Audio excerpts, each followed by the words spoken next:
Most people grind it out for 40 to 50 years and then retire. Maybe they'll have a little company party if they're lucky, get a watch, and then they go sit on the couch for the rest of their lives. And they wonder why they're not really happy or fulfilled in retirement.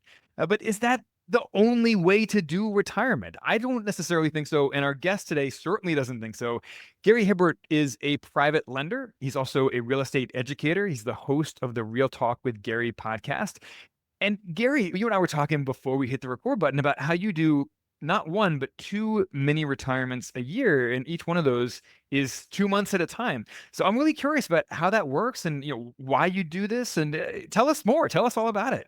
Yeah, listen, first, thanks for having me here. And yeah, I definitely want to share what I've learned over the years. And I think one of the big things is when I was in that corporate job and trying to get into the entrepreneur world, one of the things that I kept on hearing was that the work-life balance, and it was hard. How do you balance that? Now, I'll rewind because I think this is a very important story here. So back in my early 30s, and we had two young kids, I was married, still married, and my mother got diagnosed with cancer. A very difficult time in our lives. And then literally 3 months later, my mother-in-law got diagnosed with cancer. And so now for the next 2 years, we are taking them to treatment. We are helping them with their appointments. And then in September 2002, my mom passed away. And when my mother-in-law came to the viewing, she saw that. She then realized that her time was limited as well, too. And 3 months later, she passed away. Now, imagine losing two queens on the chessboard. Most people say the game is over, but that got us closer.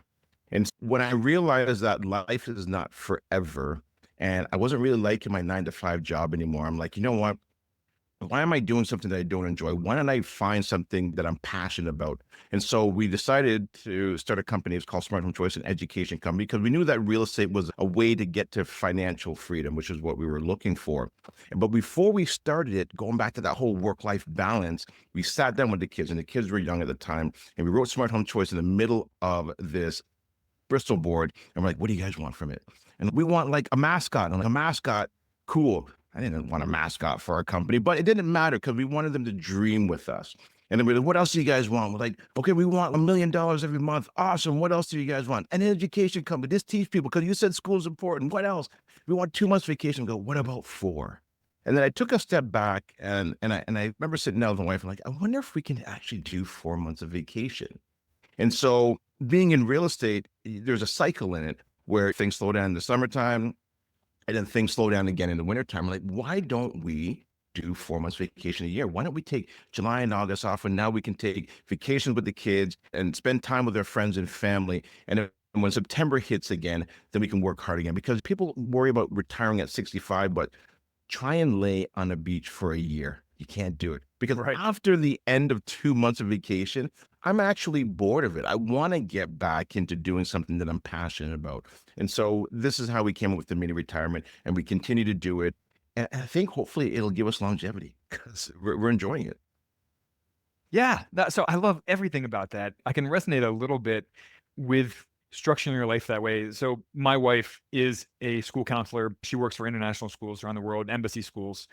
And she gets a couple months off in the summer and a couple months off in the winter in most cases, or at least 1 month in either case. Yep. So we do. We go and we travel. We visit friends and family. We actually just got back at the time of recording this. We got back a few days ago from 7 weeks off, and including the last 2 weeks in Brazil. But by the time we got back to our apartment in Lima, I was so ready to get back into work and back into my regular routine and being productive again. So I love everything about what you just said. And of course, it is true. There's only so long you can sit on the beach sipping pina coladas, right? You just become a fat alcoholic at a certain point. When you're young and when you're energetic and when you have kids who actually want to spend time with you, it is a great time to go and have some of these extended trips and extended time together. One question that jumped out to me is you guys started doing this when your kids were in school age, it sounds. How did that Yes. work when your kids were in school? They're off in the summertime. So that was great for us, right? And it worked well. And then in the wintertime, they only got the 2 weeks off or 3 weeks off, but we were off. So we got to enjoy our time together, me and my wife. And so it was great. But also too, I want to let your listeners know as well, is that even though we were off during that time, we still had businesses that were going. And so there's a great book written by, I'm trying to remember his name now, Tim Ferriss, The 4 Hour Work Week. And so during those 2 months, we still do work a bit, but that was the only way I figured out how to do the 4-hour work week. So we do some planning still, but then we get to spend time with each other and we get to spend time with the kids and also friends and family.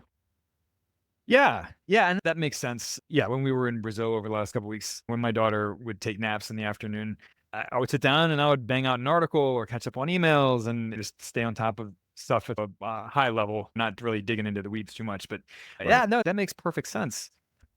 Anyone listening to this who's intrigued by this idea of taking 1 or 2 mini retirements a year, Yeah. what hands-on tips would you give them to make that a possibility?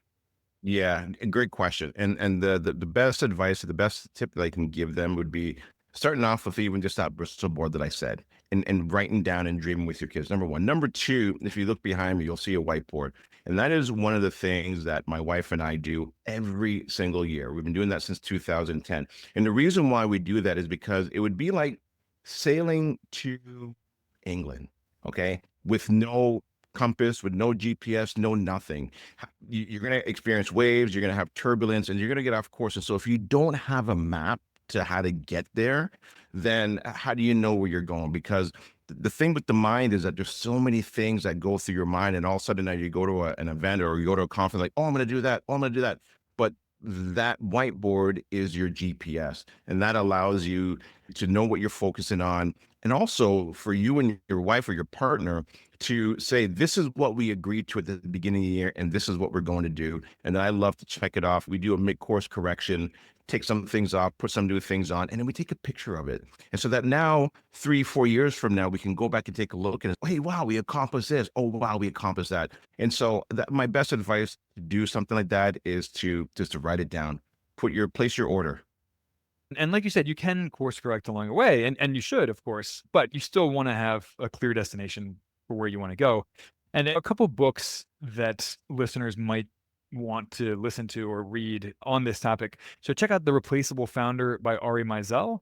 Also check out Buy Back Your Time by Dan Martell. Those are both along the same lines of being able to create a business that runs without you, or even if you're an employee, like being able to hand off some of your tasks to someone else, like a VA or some other kind of employee who can at least take some of the lower skill tasks off of your plate and just free up 5, 10, 15 hours a week of your time, maybe even more, to let you go spend more time with family, do more travel, do more of that fun stuff. So, Gary, I Exactly. love all of that. In 30 seconds or less, how do you help people and how can people connect with you if they want to take you up on that help? Yeah, so I help people that are looking to find financial freedom. That's one of the biggest things I think most people are looking for. If they're not enjoying their 9 to 5, they're like, man, if I didn't have to worry about money, what would I do with my life? And so I help them with that. Then number two, what I then show them and teach them is that it's not really financial freedom yes, it is, but it's time freedom. That's really what we're really all chasing, right? Because purpose is stronger than object. And then once you get that time freedom, geographical freedom, right? Who doesn't want to cruise and tour the whole world? And so that's what I'm really big on. And so when we do those mini retirements, we let everybody know the importance of taking time off. And so that's what I do, the 3 freedoms of life. Love it. Absolutely love it. And that is exactly what we are going for in our co-investing club is, building all these different streams of passive income to be able to let you go off and gallivant around the world and still have some money coming in. So, guys, if you got a fresh perspective from this quick episode, subscribe for some more awesomeness twice a week and pay it forward by passing it along to a friend or family member, someone who would also get something out of it. And if you didn't get anything out of it, then email us and tell us why not. Support@sparkrental.com. Let us know what you do want to hear more of moving forward. And lastly, consider joining us. And we have 300 plus investors in our co-investing club. We get together every month. We vet different hands-off real estate investments together as a club, and we go in on them together. Take your financial journey to the next level. And if you want a free course on how to invest passively in real estate by yourself, visit sparkrental.com/free. All right, on that note, stay weird, unconventional investor. Awesome. Thank you.